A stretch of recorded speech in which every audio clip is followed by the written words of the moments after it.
Welcome to RMCA Bishop Channel. My dear brother, sister, we often hear about Catholics going astray. We can quote various reasons for it. Each one may have his own experience in the church that led to his going away from the church. Looking at this and many other issues, Pope Francis said that Catholics risk going astray if they neglect the four essential characteristics of church life.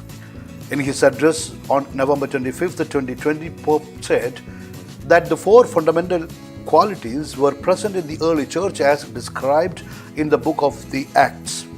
They were listening to the apostles' teaching, the safeguarding of mutual communion, the breaking of the bread, and prayer. Any situation needs to be evaluated in the light of these four coordinates. Whatever is not part of these coordinates lacks ecclesiality. It is not ecclesial, he said.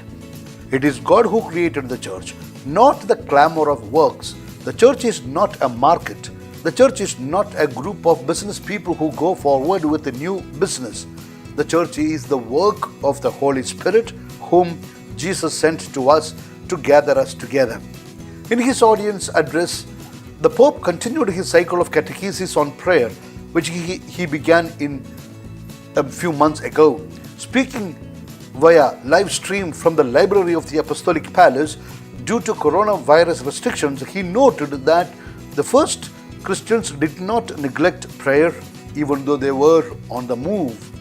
The image of the early Christian community of Jerusalem is the point of reference for every other Christian experience. Luke writes in the book of Acts, and they devoted themselves to the apostles' teaching and fellowship, to the breaking of bread and prayers. Chapter 2, verse 42. The community persevered in prayer, he explained. We find here four essential characteristics of ecclesial life. Listening to the apostles' teaching first. Second, the safeguarding of mutual communion. Third, the breaking of the bread. And fourth, prayer. He continued, they remind us that the church's existence has meaning if it remains firmly united to Christ, that is, in the community, in His Word, in the Eucharist, and in prayer, the way we unite ourselves to Christ. Preaching and catechesis bear witness to the words and actions of the teacher. The constant quest for fraternal communion shields us from selfishness and particularisms. The breaking of the bread fulfills the sacrament of Jesus' presence among us. He will never be absent, particularly in the Eucharist. He is there. He lives and walks with us. And lastly, prayer, which is the space of dialogue with the Father through Christ in the Holy Spirit. The Pope added, everything in the church that grows outside of these coordinates lacks a foundation.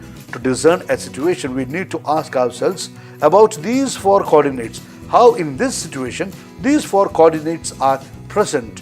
The preaching, the constant search for fraternal communion, charity, the breaking of the bread, that is the Eucharistic life, and prayer.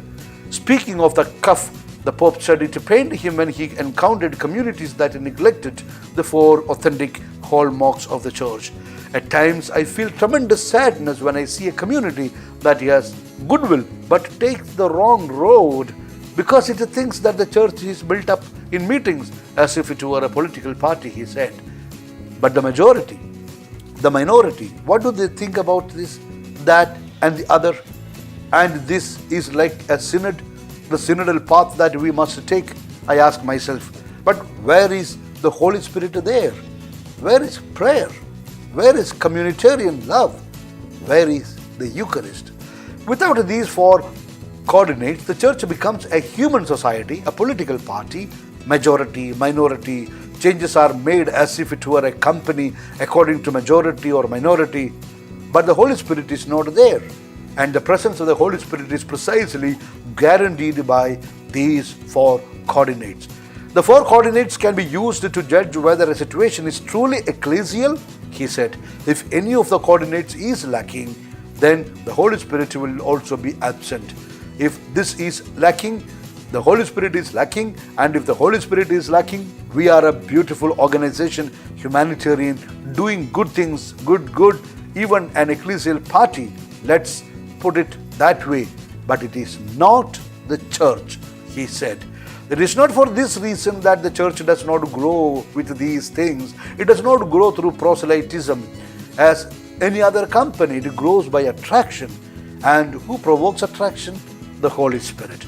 Let us never forget Benedict XVI's words. The church does not grow through proselytizing. She grows by attraction. If the Holy Spirit is lacking, who is the one who attracts people to Jesus? The church is not there. There might be a beautiful friendship club, good, with good intentions, but not the church, not synodality. Pope Francis noted that in the Acts of the Apostles, prayer gatherings were a powerful driving force of evangelization. He said the members of the first community, although this always applies even to us today, sensed that the narrative of the encounter with Jesus did not stop at the moment of the ascension, but continued in their life. In recounting what the Lord said and did, listening to the word, in praying to enter into communion with Him, everything became alive. Like the first Christians, believers today can also be inspired by the Holy Spirit in prayer, the Pope added. And every Christian who is not afraid to devote time to prayer can make his or her own words of the Apostle Paul, who says this: the life I now live in the flesh, I live by faith in the Son of God who loved me and gave Himself for me. Galatians 2:20. Prayer makes you aware of this. Only in the silence of adoration do we experience the whole truth of these words, and we must recapture this sense of adoration, to adore God, to adore Jesus, to adore the Spirit, the Father, the Son, and the Spirit, to adore in silence. The prayer of adoration is that prayer that makes us recognize God as the beginning and the end of all of history. And this prayer is the living flame of the Spirit that gives us strength to witness and to mission. That's all for today, my dear. Now I am going to give you my blessing. May Almighty God bless you and your family in the name of the Father, and of the Son, and of the Holy Spirit. Amen. A soft reminder to all RMCA followers who listen my talks: please listen 2 talks daily.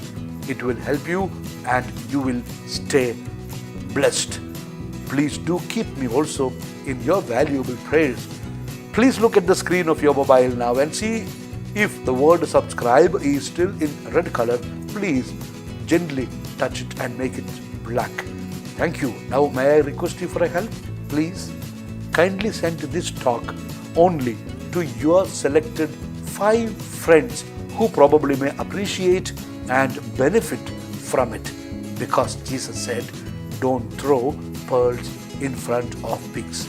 Once again, God bless you. Wish you a good day. Humbly, always in the mission of the Lord and the Church, Bishop Franco Mullakil.